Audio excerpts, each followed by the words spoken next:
దక్షిణాయనం చిట్ట చివరి రోజు భోగి పండగ. దక్షిణాయనం అంతా ఏమిటి? ఉపాసన కాలం.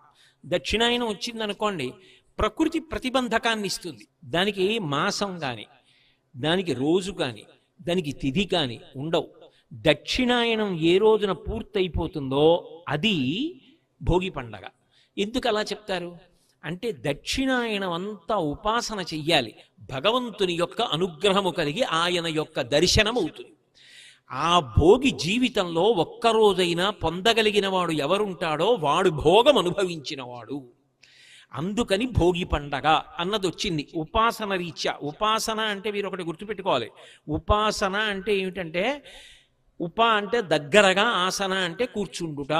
దగ్గరగా కూర్చుండుట అన్న మాటకు అర్థం ఏదో భగవంతుడి మూర్తి పెట్టుకుని దగ్గరగా కూర్చోమ్మని కాదు, మనసు లోపల దగ్గరగా ఉండుట, అది ఉపాసన. అలా